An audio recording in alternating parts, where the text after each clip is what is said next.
Hello, everybody. Welcome to the Nitty Gritty. I am Deb Monroe, and my partner over here.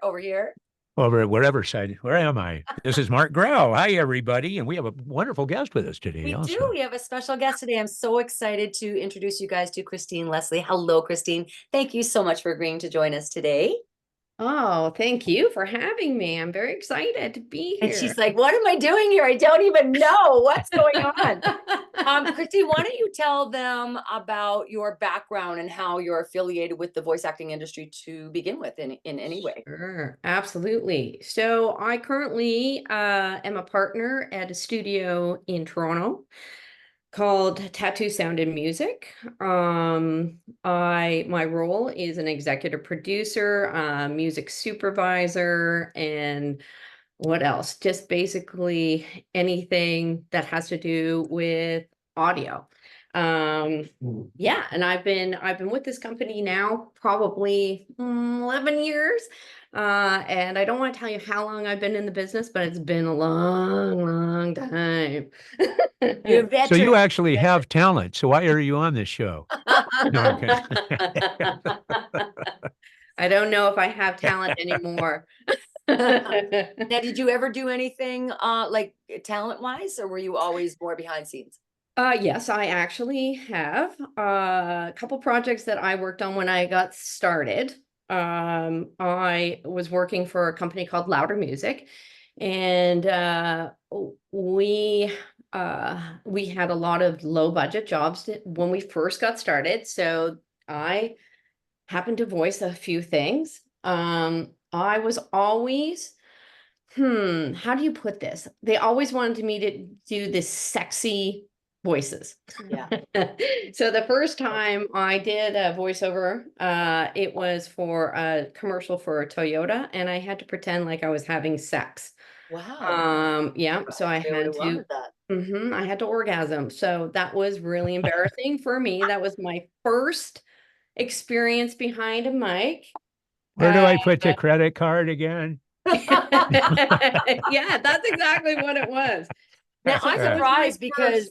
that's very controversial for Toyota. Like, I guess that goes Yeah, back to back in the day, right? For us. yeah. It was actually for a dealership. So, Okay. yeah, I'm not sure if they want me to say it on air Like, I anymore. don't think you have to worry about which dealership, but they were willing to push the envelope. They, And do you know, like, how long ago was that about? oh, it was in the 90s. In the Yeah, 90s. Yeah, that's and very different time. Exactly. When we got away with yeah, stuff. yeah, We don't get definitely. away with anything anymore. It's just No, scary. And that no. must be kind of hard dealing with clients in a climate now where everything is controversial. Like Yes. saying someone's name is controversial, not saying someone's name is controversial, Yeah. saying she, saying he, anything, like everything. So it must be very difficult to work with. You work with, are you guys considered like an ad agency, or how does that work for you guys that way? No, we are an audio studio. So basically, ad agencies come to us with their scripts. We do all the casting, we do all the audio, which means find the stock music or original music or licensed music. Um, and we do sound design and we record and mix spots for radio and TV commercials And and then what. you also do a lot of music scoring, right? For movies and things like Yeah, that as well. yeah, yeah, Big yeah, part of for your film and career. TV as well. Yes, But that's do you correct. have rooms that are big enough? I mean, can you actually bring in an orchestra to do that kind of stuff? Or Yes, yes, we cool, have we awesome. have two locations, and the first location, our very first location is on Eastern and Logan. And fun fact that used to be owned by Alanis Morissette. It was her studio. Oh, wow. And Cool. so the one we have one huge room that does that we can hold an orchestra. But to be honest, we haven't done that in a long time. So it's just a big I was floor. always going to say budget, budget, budget. Yeah, Yeah. yeah, yeah. Well, and technology, Oh technology, yeah, right? absolutely. You Yes. can replicate a lot. I know even when we're recording for our band, one of my engineers like, no, we'll just use an electric drum track. And I'm like, but he did a drum track. Yeah, it's okay. We can just add the electric in there. I think You it's just know, easier for a lot of producers now to work with the electric because they can control it more, I'm sure. Yeah, well, when I first started, I used to hire musicians for every single session that I did. So I would hired a horn section, orchestra. We had real live players. It was such a different feel. Looking back, it was amazing and incredible to have all these live musicians playing with you. Yeah. My stress was trying to book them all because they all were working on the TSO, which is a Toronto Symphony, or matinees during the day, so trying to book them was my only stress. Now with everything is synth, and we no longer have these huge orchestras coming in.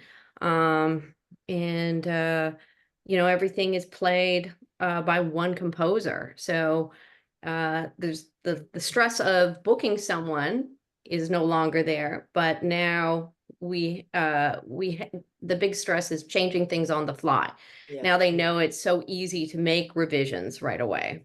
So So I have a question. So sure. if you're booking voiceover talent, Yes. how do you hone that down? In other words, when you put out a call, is it massive? Is it to other voiceover agents, and that's how you call, or is it people that you've worked with that you know that you go directly to? How do you garner the talent for projects? Oh, so that is a good question. We have a bunch of agents that we reach out to. And we've been doing a lot of non-union Mhm. because of the actress strike that's happening. So we reach out to a lot of the agents in Toronto. If we have specific, or we want to cast a wider net, then we cast all across Canada. And usually the agents do self tapes for us. There was a time where we used to bring the talent into our studio and do a casting Yeah. in-house, but that no longer happens. We reach out to all of the agents for a number of reasons. um, the number one reason is we have more choices. Sure, that makes sense. Now, what Yeah, about do you guys utilize like things like Source Connect and that kind of thing for recording? So it's not absolutely. necessarily pretty cool. Good. Absolutely. It's very rare that a talent needs to come into our studio anymore. I know, it's We're crazy. happy to do Source Connect. Yeah. Mhm. And And that then goes back to the our orchestra thing too, is we went from, so for voice talent, we went from ensemble recordings for an animation, let's say, or even a commercial, where we get to be together, we get to feed off each other, which makes such a better performance, in my opinion, to now we're isolated just one person at a time. We don't even go in for auditions anymore. We don't get to see each other. So much the same that you guys are finding too in that regard, right? Just change that way. absolutely. Yeah. But it's opened up so many doors Hmm. for us as a studio, and for talent. Because now let's say you went away on a Yeah. vacation and you just bring your rig with you, and I need to book you for a recurring role, or even just just you got booked. Yeah. You can just go into your closet at the hotel Make it work. and do, yeah. Now Yeah. let's talk about one thing that the US people wouldn't understand as much is, now forgive me if I'm wrong on this, but I'm pretty sure I'm right on this. Canada deals with a lot of tax credits. So for a lot of producers, they get tax credits if they hire local or if they hire in Canada. That's why I think it's harder for people from the US to get Canadian work versus the other way around, where I do a lot of US work more than I even sometimes do Canadian. Mhm. Mhm. Well, I don't know how to answer that one, Okay. because yes, I know we do have tax credits, and to be honest, I noticed that it's been a trend lately for a lot of US agencies to come to Toronto. I've been doing a lot more work because our dollar, number Yeah, one. exactly. Yeah. That's been the major reason, Yeah. is and also non-union talent tends to be a little bit cheaper than it is in the US. Yeah, of course. Oh, in Canada, it's cheaper than it is in Yeah, the US. yeah. Well, sometimes too, it's more flexible just in the context that it's like, okay, just well, that's going to take an extra 15, but well, that's going to be, an extra 186.42 or whatever it is. It's Yeah. interesting. I have a studio in Burbank, and how they have circumvented a lot. This is an interesting thing to get around saying after is they'll book talent that is Canadian, that's in Canada for like a wonderful one of those true big art films like Hallmark. Yeah, Um, yeah, we get all and the Hallmarks. so they'll have talent in Canada, and so that circumvents because it's not in the U.S. technically, even though we're kind of recording it there. It's kind of that gray area. So, Yeah. but sometimes sometimes it's easier to book non-union. I always tell people even with the union, I think that's what a lot of people want to aspire to get to and to be in the union and stuff. But of course, global rule Yes. one of Screen Actors Guild, if you ever accept non-union work as a union member, they'll remove your left testicle and put it next to Danny Bonaducci's career to rest in all perpetuity or something.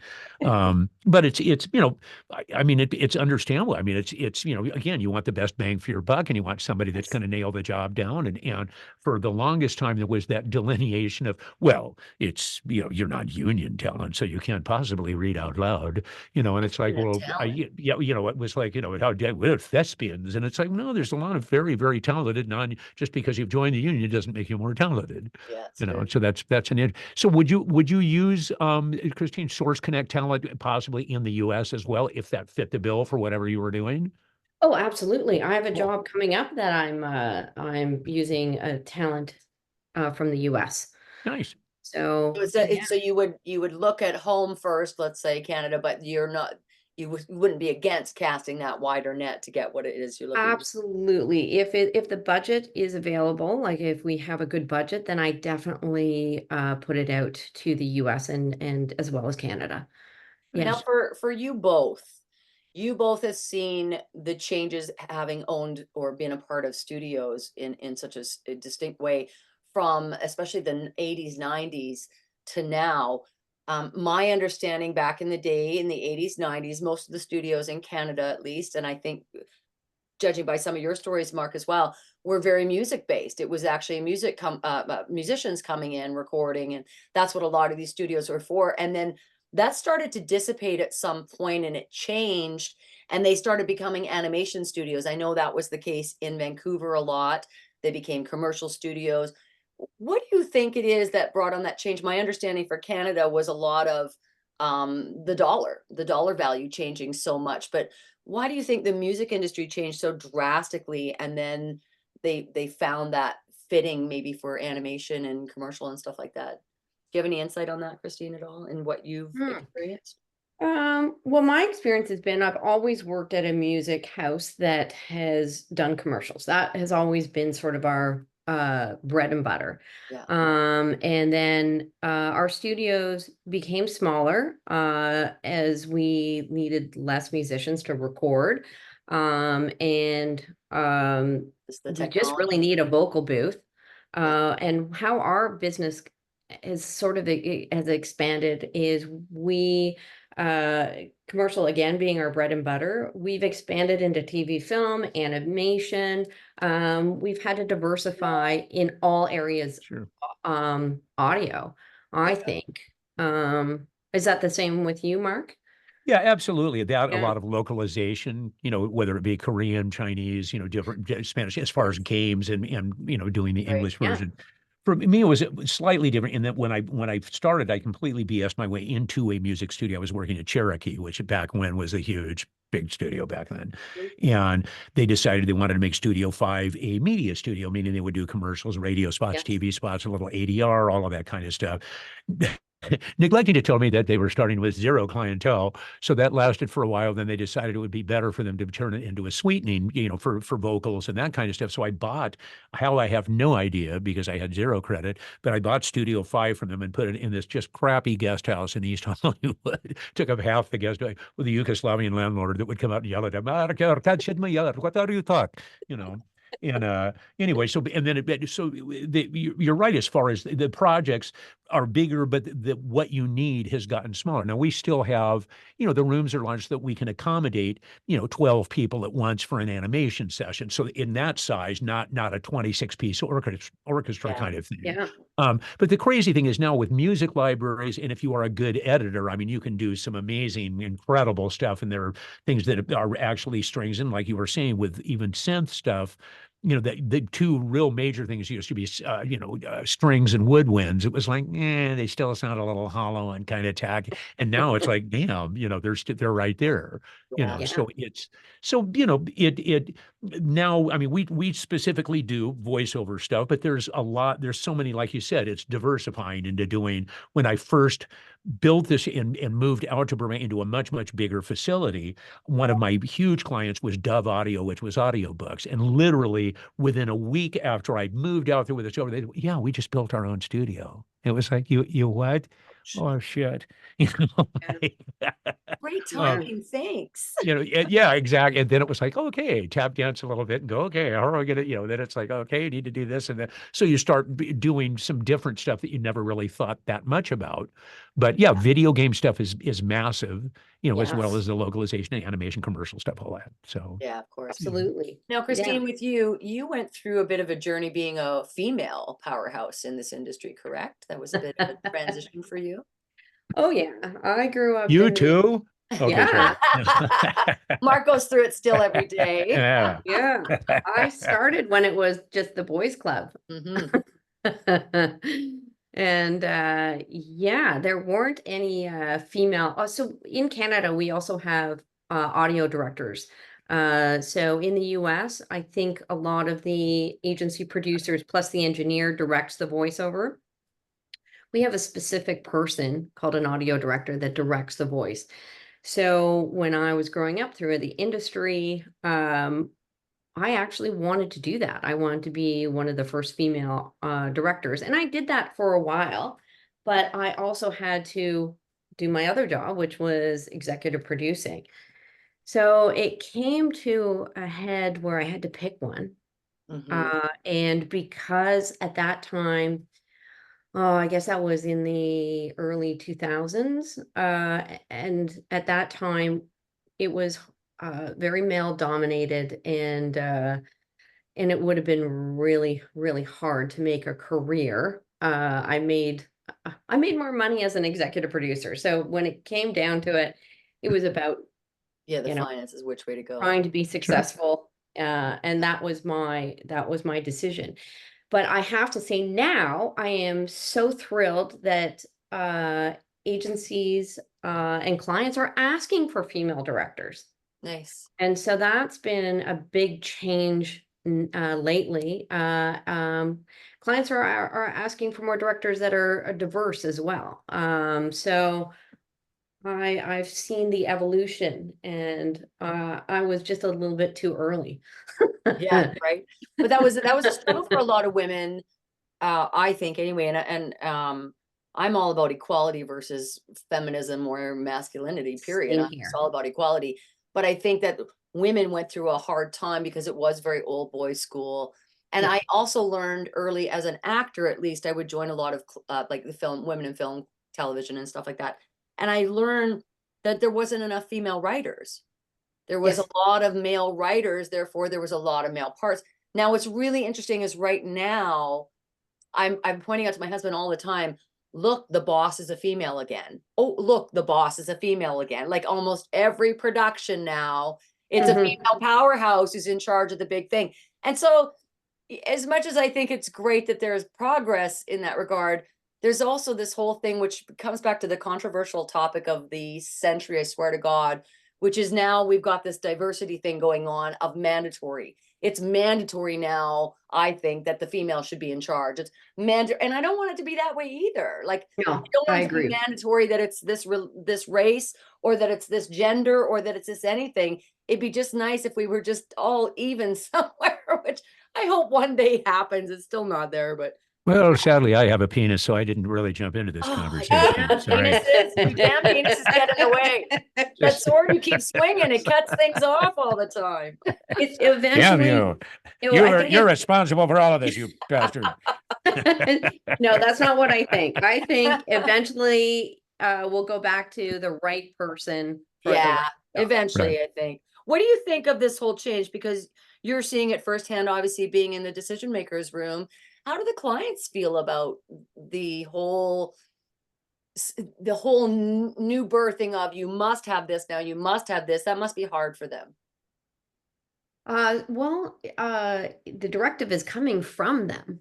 Yeah, Sure. yeah, of So course. I don't know what kind of pressure they're getting. Yeah, And it must be from I guess from their strategy, or wanting to they got demographics, go right? do the right thing, Yeah, to be an equal opportunity company. So they want to make sure that their productions are equal opportunity, and they probably want to be able to promote it. yeah. So I think from that standpoint, yeah, I don't know if it's hard for them. Well, you as a Uh, casting person, I mean, obviously you're going to count what the client wants and try to come as close as possible and reach out.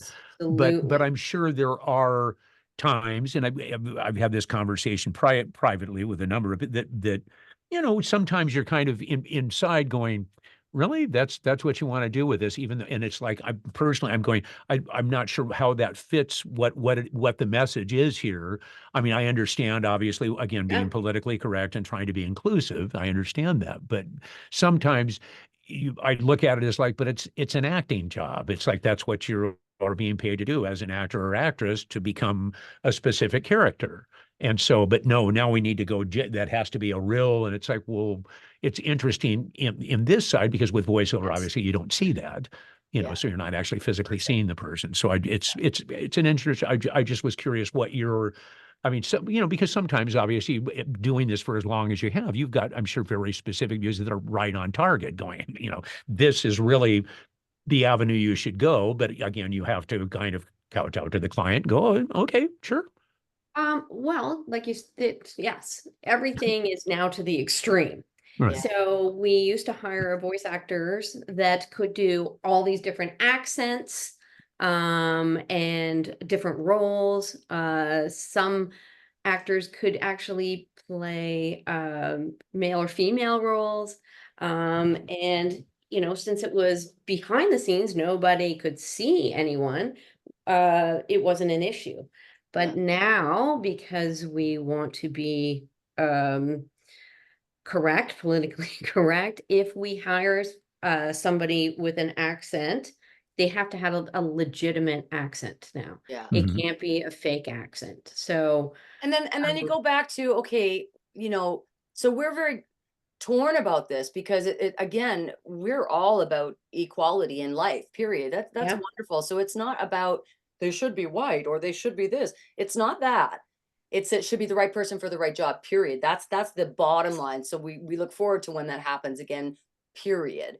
But I think, is it really is it really correct? Because if I'm gonna voice a chipmunk, am I now prejudiced? I'm not a chipmunk. I don't know how to be a chipmunk. I've never been a chipmunk.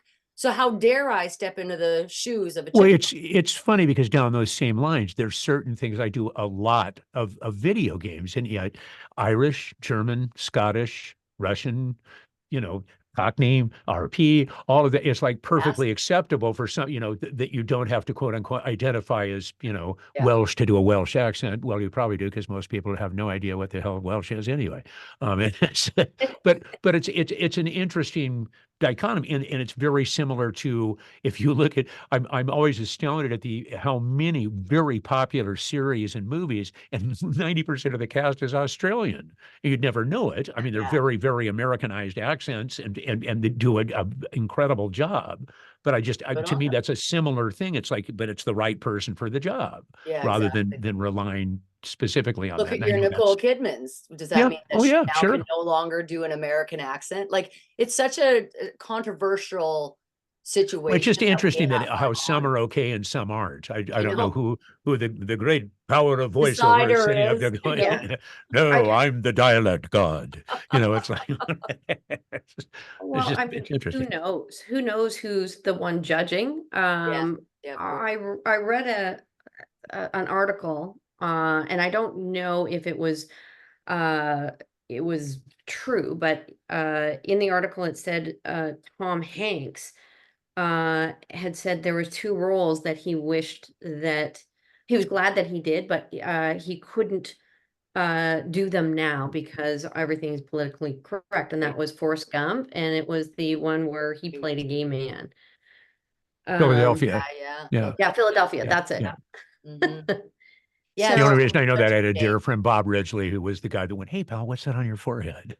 in Philadelphia. So, um, no, and but we get and times. that's quite true. And I mean, look at him, and you can't really picture any other actor doing that role. It's Correct. so embedded. It's like, oh my gosh, I Well, and mean, let's talk about why that was. Why is it that we were hiring people that weren't Black to do Black accents? Why were we hiring people that were British or that weren't British things? And I believe at the time, especially, like I had a student who was East Indian, and his family made it very clear he wasn't allowed to be in the acting industry. It was against their whatever, which I don't Mhm. understand because they have Bollywood, but for some reason in his family, Mhm. his culture, it was an absolute no. He had to hide to come in and coach with me so that he could become a voice actor. And so I feel that there was a lot of there wasn't enough of a pool to draw from to have authentic anything at that time. And so I believe that that's what people need to really hear the most. It wasn't that it was, you know, well, this person's white, they're going to get the job. It wasn't that, or this person's female, they're going to get the job. It really was, what do I have to draw from? If you can give me that authentic accent here, I would take it. The But if sad I thing is can't get we're so divided with that Mhm. it's either this or it's that. It's no yeah, different than in the terrible. US going, boy, I sure don't agree with Biden. Well, you love Trump. And it's a whoa, whoa, whoa, whoa, whoa. How the hell did you crop what? No. How the hell did you come up with that? Yeah, It's exactly. like, and it's a very similar, well, you're racist. It's like, no, no. That has nothing to do with that. It's just a great example is now they have a thing with the Academy Awards. I believe it's 20 per if you are entering the Academy Awards, your cast has to be at least 20% underrepresented people. Now, don't get me wrong.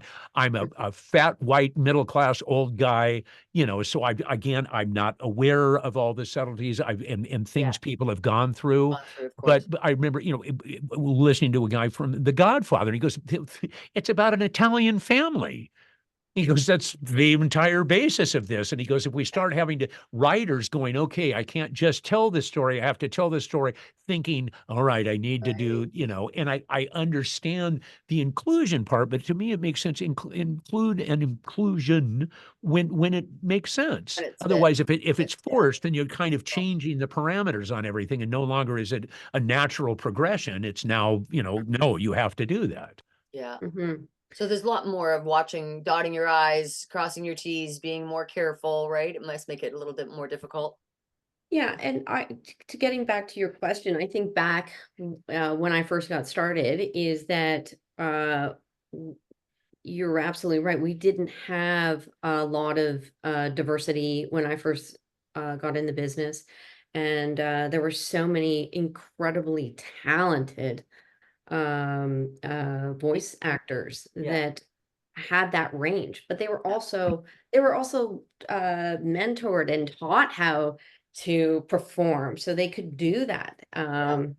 And I don't think that because the opportunity is really no longer there, that a lot of actors are not doing accents or Yeah. playing roles that, Well, I remember a lot of people saying, well, there were no like major black voiceover guys.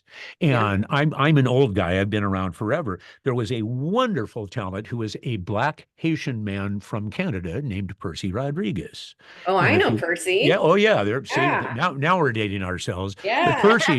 Percy was responsible for going, it's as if God himself had created the devil and given him jaws. And he had that, and I knew Percy very well. He was a dear friend.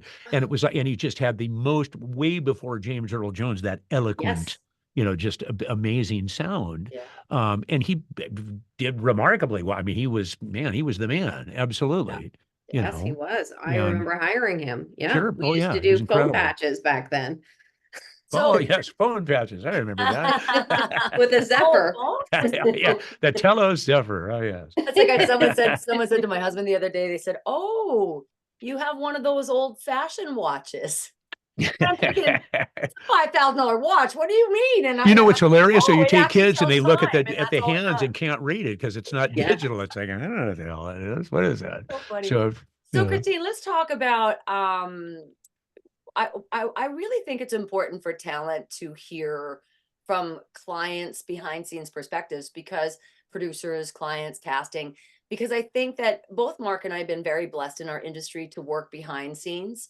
And so Mhm. having that insight really helps you become a better, well-rounded actor, because now you understand what it's like to go through 300 auditions, 100 auditions, to listen to things where they start getting saturated after a while, to the clever slates, to taking up too much time. What kind of things have you found that you think would be helpful for actors to know about behind scenes? What would help them to be better on camera or on a microphone for their careers? What do you think? What kind of things would you think of at that point? Get your contractor's license. Yeah, No, Um, well, I'm going to be straight up and tell you recently, the last couple of years, I have noticed that diction has been a huge problem with the younger generation. yeah, big time. Uh, Lazy generation. it's so Lazy cool to hear you bring generation. that up. Yeah. That's so true. It's so true. Words like It's a important. lazy push button Yes. generation. They are more Yes. lazy. Like, and people like, so we in Canada here, Mark, we have a ton of people being brought in internationally, which is great Sure. because they're the Yep. only ones who are willing to take the damn jobs. There too many parents are raising their kids and letting them stay at home without making them work, without making yeah. it. So it's a lazy generation, man. Really lazy generation. Sorry to interrupt. Yeah. Christine. No, not at all. You're right. Words like important are Are important. important. Important with a Important. D, with a Important. D, with a D. Important.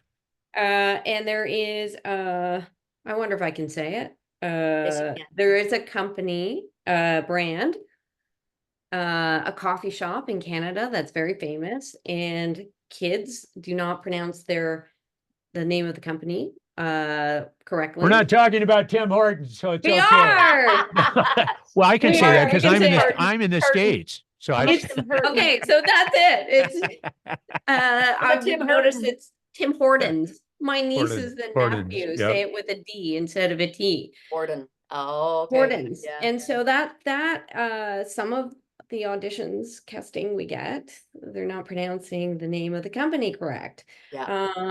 But So that's the same thing. It's very interesting because I've heard some sports kinds of things into that literally, and we do this as a living where I'm locking in listening to everyone. It's like I can't understand 3/4 of it because it's all kind of slurred and the mix is very urban-y, blah blah blah blah, and it's yeah. and it's just like wow, really, and it's like that's the message, and I think it's They an want that less interesting. is more. Well, it's an interesting juxtaposition in that you need to get your message across so it can be heard, but at the same time, if no one's understanding it, that's kind of defeating the purpose. No. But Well, obviously we're not the target audience, so who knows? yeah. And I've noticed in the last, well, I don't know, 5, 10 years, we've gone away from traditional announcers. We Yeah. want conversational, real people.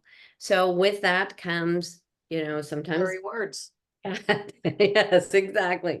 So I think it's really important for, see, I said it with a T. I Look think what she just did. like I just did. Clever. Is to make sure you pronounce the name of the product correctly, the brand correctly. Be careful of vocal fry. That happens quite a bit, Mm. and usually we'll skip over people that have a little bit of vocal fry And let's unless we talk about know vocal them. fry for a second, though, because there's trendy vocal. Like, so There is, yes. I am now being in a Yes. band. I have now vocal fry, which I never had before. I'm just very lucky that vocal fry is kind of in, but it's in a younger generation, right? It's like, I call it the Billie Eilish read.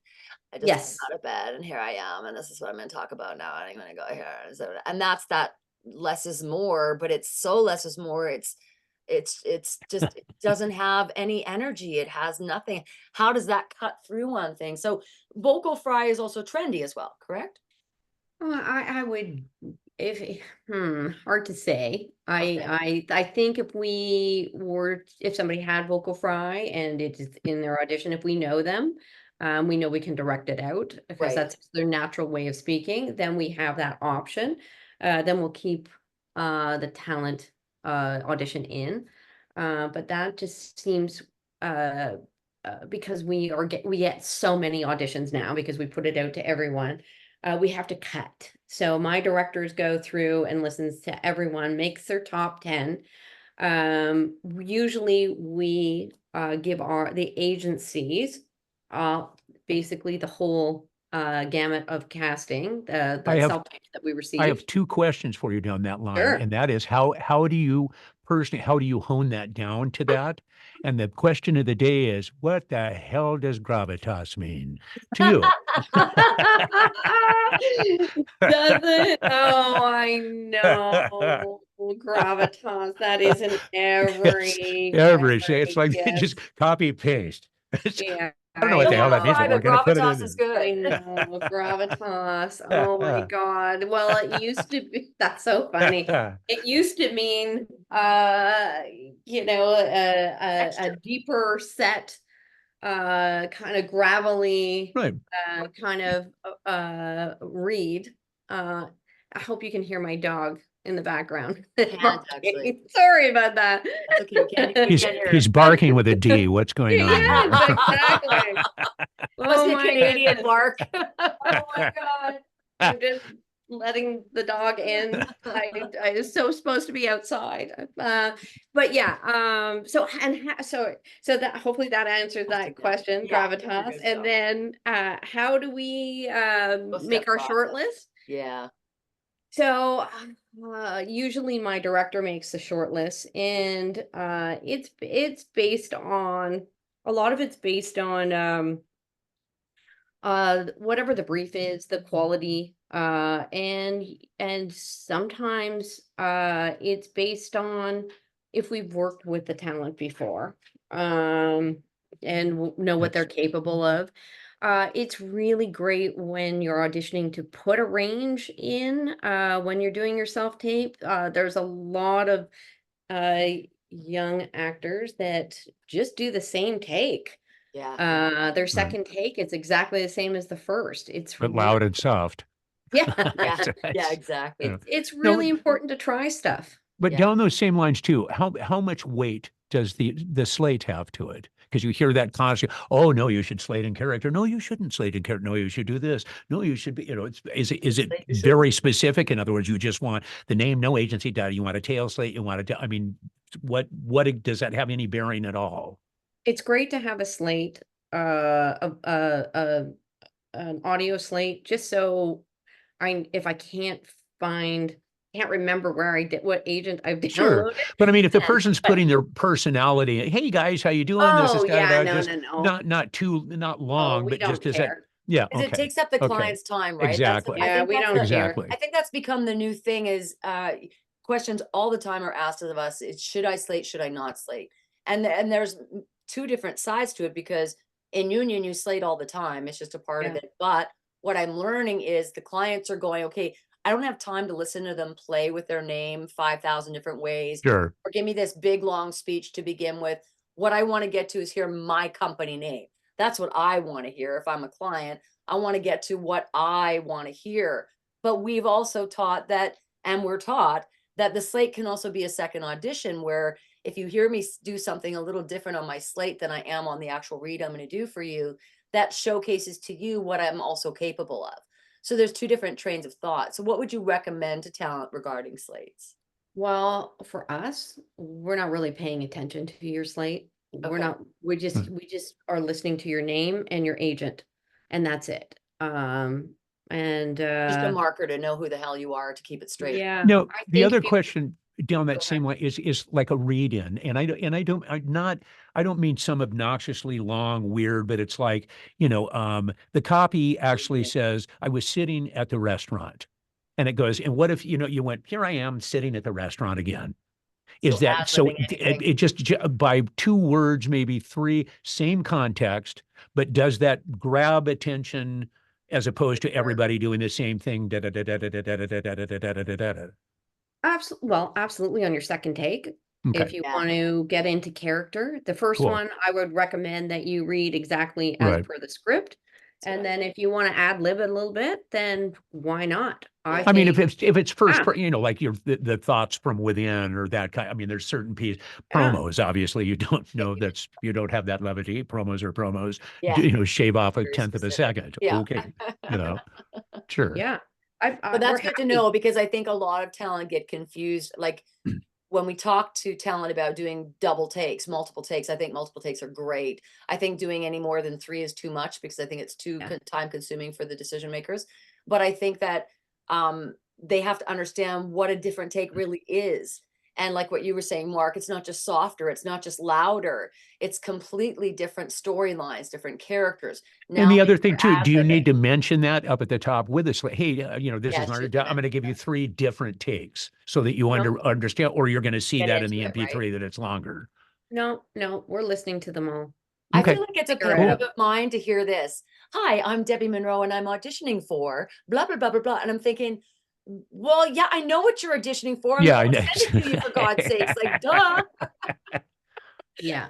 It's funny, people waste a lot of time and they don't know it. So ad libs, in your opinion, are fine, but if you could stick with what the client really wants in that first read, whether that's what goes first in the first take or not, Yeah. then that way you're showing the client that you A, know how to follow directions, B, that you know how to make their copy work, that you are creative enough that you don't have. I'm not saying that because I'm all for embellishments and ad libbing. It's just, I also feel my job is to make that script amazing, even if it's crap. And I Well, deal and with a lot of crap that copies brings in us my to unit. another point too. Yeah. What if it's actually written wrong?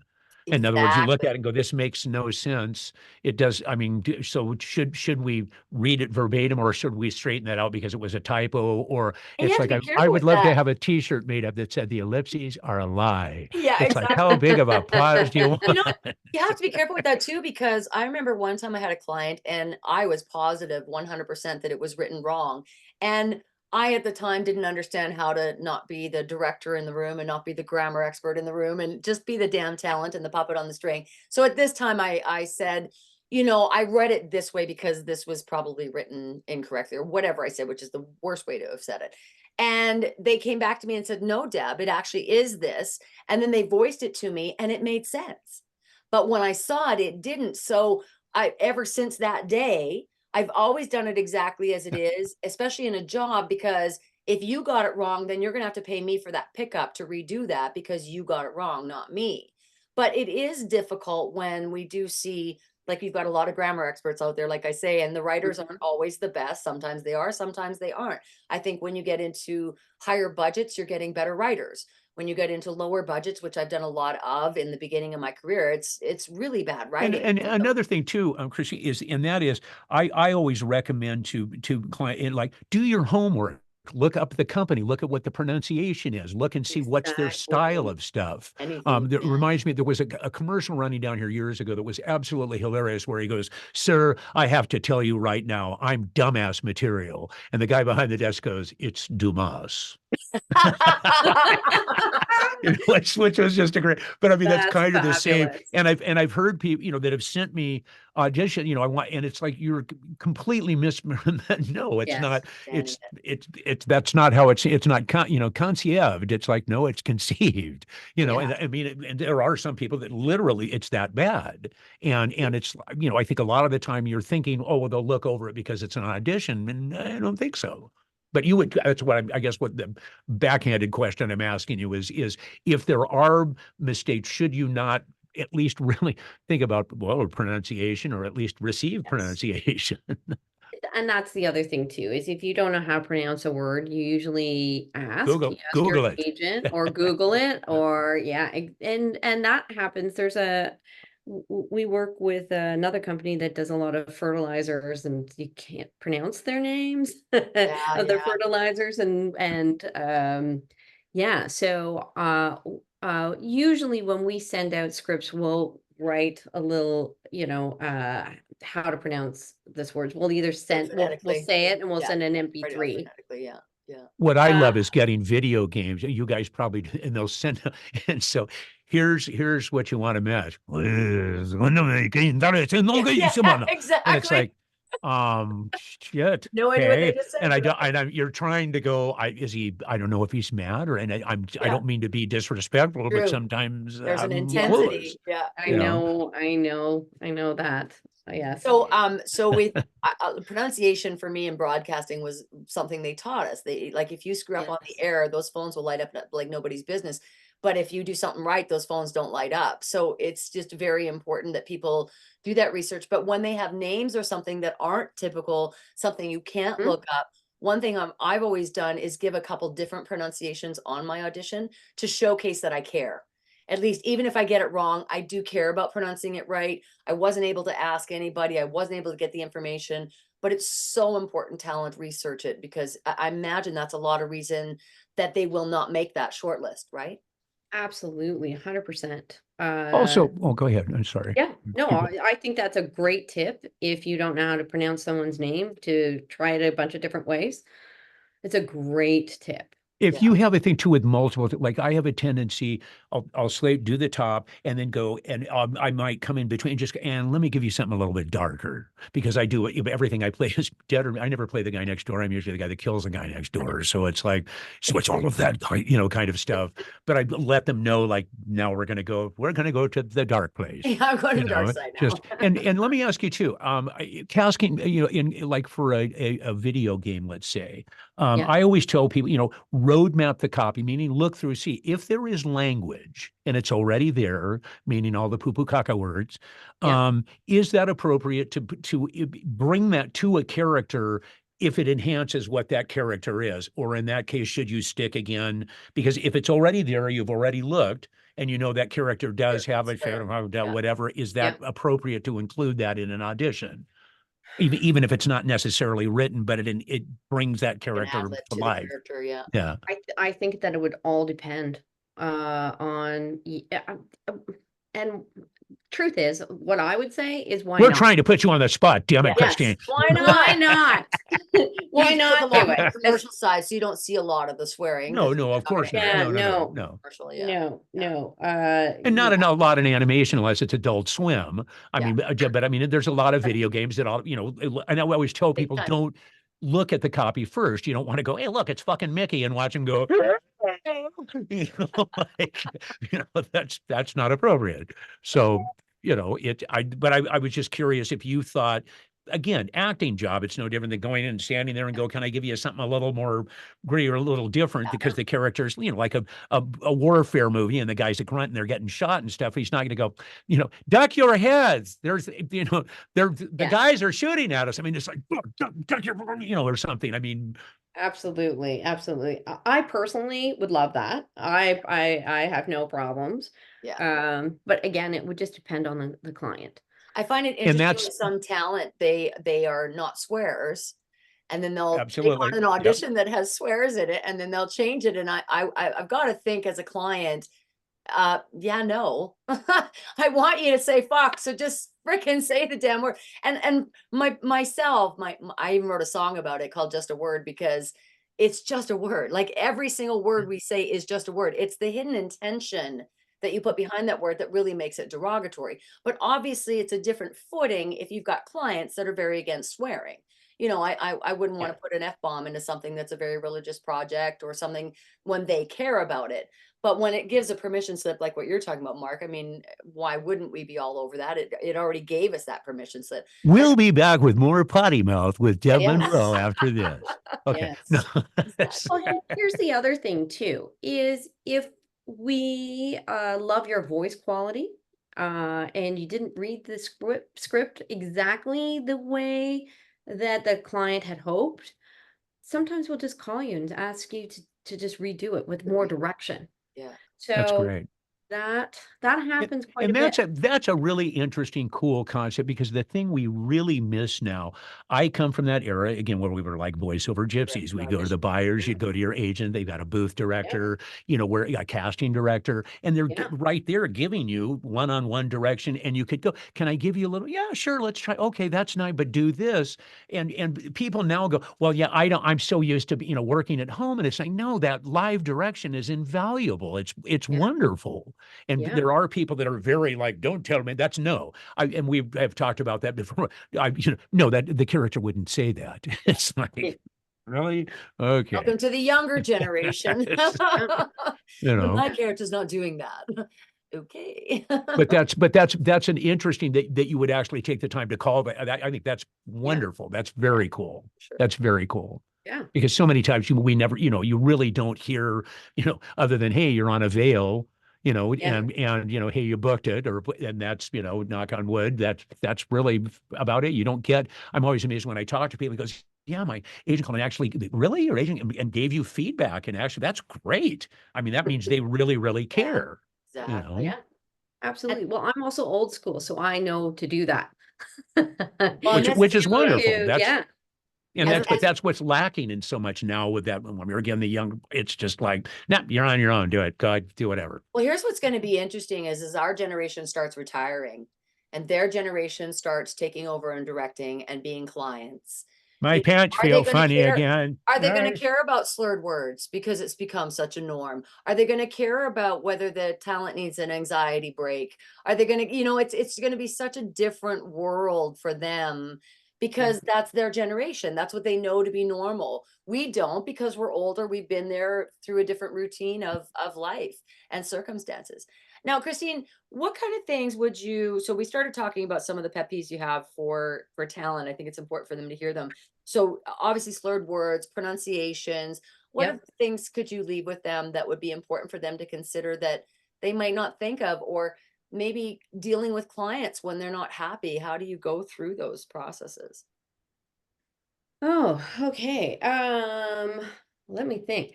Well, one of the things that's really important is, let's say you're booked and you're in a session. Um, I know that some of our sessions get a little familiar and they're a lot of fun. So we have fun in between takes. Um, Right.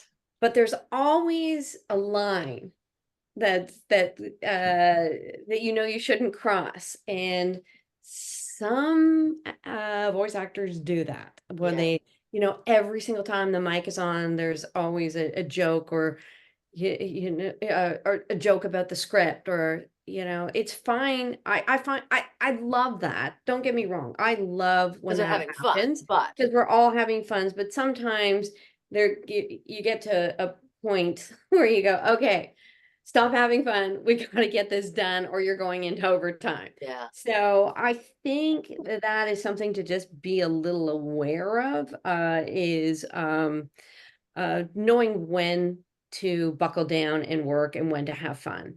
And the thing is too, And it, but to be pleasant and yes, Of friendly, and hey, course. sure, Have great, fun. no problem. But Yeah. you're absolutely right, because the issue is the clock is ticking, and sometimes there's an awful lot of money being spent in a studio, and the client's kind of doing this bit, so you want to make sure that you're right there. It's like, yeah, and I even tell my engineers, it's like, look, be pleasant, polite, friendly, but this is not friends. You're not at a Yeah. party drinking a beer. You're there to do a job. So it's like, I want you one step ahead of whatever. But if they're going, okay, yep, done. It's like, I already know where you're going with this. And as long as you're set and ready to go and not wasting any time on that end, great.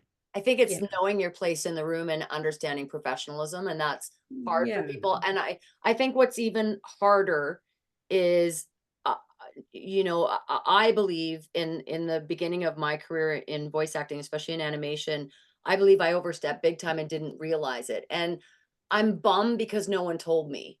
No one ever told me. I figured it out now. I figured mhm, out that I love to help. I love to be helpful, and the director would give some direction to a talent. The talent wasn't getting it. And I think I'm a pretty good director. Well, let me help you. I'll help direct it. Oops, see, you know, Okay. but no one would have told me Yeah. that that's what I was doing wrong. So that's what makes it very difficult. And it must be hard on your position Yes. because Yeah. you want to tell them, but at the same time, you're dealing with a lot of emotional people. Actors are very emotional creatures. So Yeah. there's sensitivity that happens, which There I is. myself try to avoid that because I think that we need tougher skin. And I think I tried to be the casting person who would tell them, no, that's not a good slate. Here's what I need you to do instead, because I feel Yeah. like I'm a teacher at heart, I guess, and I just want to Mm. help people. And I feel that they're helping, but a lot of us don't understand when we're overstepping. Just because the crew is all gabbing and social and doing all that stuff doesn't mean that's where we should be at the same time, right? Yeah. Well, That's obviously, Christian, you as a I mean, you know how to do yes. that and kind of put your arm around the talent Yes. and bring him over to get the right read. There are, I've worked with directors that have come into this that are, it's so caustic. It's like, is the talk back working? That's not what I asked you to do at all. Why are you, you know, and it's just like That's this. hurtful. And it's, That I think becomes I told you hurtful. that session I had That's with not Betty, good. I had with Betty White.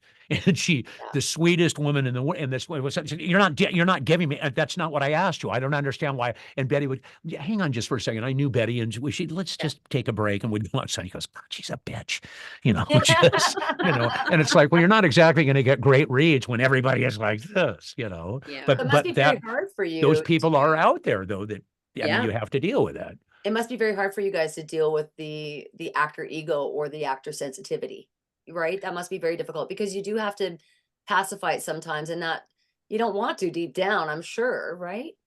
What do you think? No, because we've been dealing with egos since we first started in the Right, business. right, So fair enough. egos are, giving somebody a compliment is actually easy, Mhm. and Yeah, to get the end result that you are looking for, how hard is it to just give somebody a compliment, even if they didn't do the read correctly? right. Give someone a Sure. compliment, then you know that their next take will be a little bit more confident in what Yeah, what you're looking for. So it's not that hard. The only time it's hard is when the talent's not taking direction very well. yeah. Now, Um, what do you do in that case? Because I've run into situations as well where it's like you just need to be. I am doing that, and it's like, whoa, whoa, whoa. It's like if you were, we wouldn't be asking you to do it again. Exactly. Let You me know, try. it's this like, is going to sound awful. Usually we just line read. well, no, Yeah, that's hey, exactly. sometimes Yeah, sure. yeah, And that helps. And yeah, that also sometimes that builds their confidence too. Oh, I get what you want now. yeah. Once that happens, or we just, you play back the take and then you point out, okay, this is where you're going down and we need you to go up.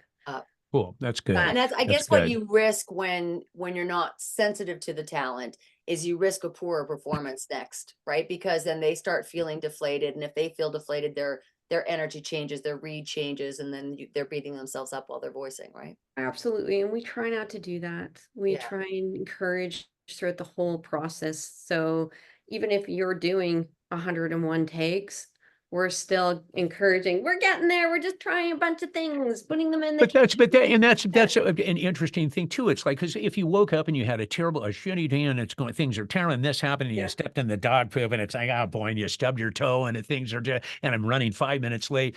You need to put all that on the back burner yeah, because when you walk into that booth, it's like, yep, Yeah. okay, I'm here to do a job. Obviously, they liked you because you're there. You know, so yeah, just exactly. don't bring all that baggage with you because it's too easy to just, get tense and then you're not giving everybody what they want.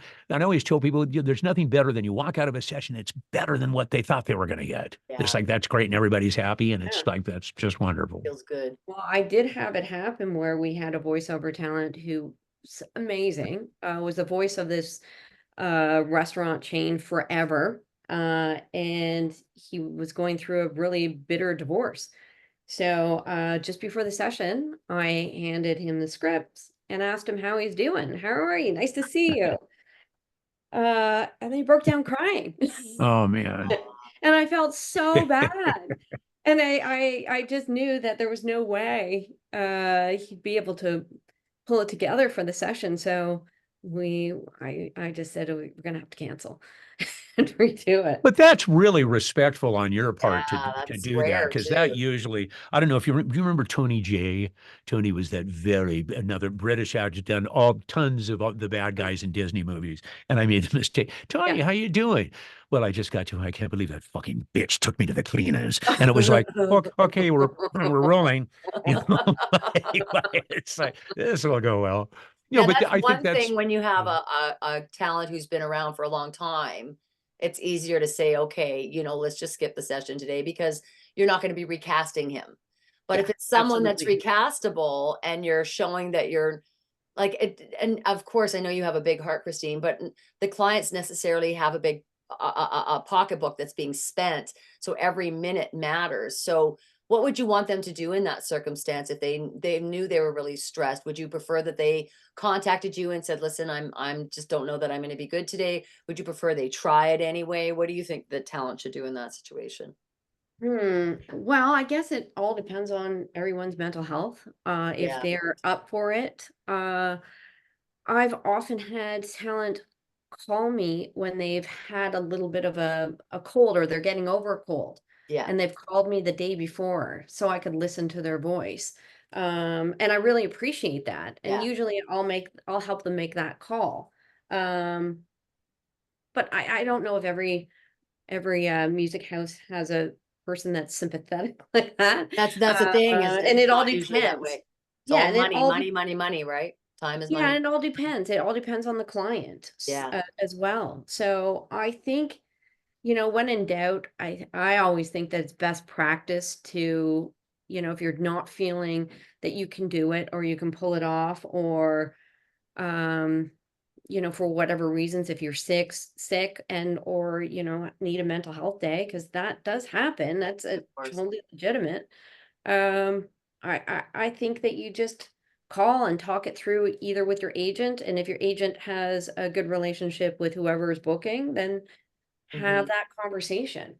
I And truly believe that my job is to let go in the studio. And so myself, I mean, I haven't had the most dire circumstance happen and have to go voice. So I've been very blessed that way. So it's easy to Mhm. say. But I feel like I'm going to get lost in my character instead of getting lost in my terrible situation that I'm in. And that's what's so beautiful about voice Yeah, acting is you can get lost and not think about what you're going through in the day and just get lost in someone else's character for a moment and let go.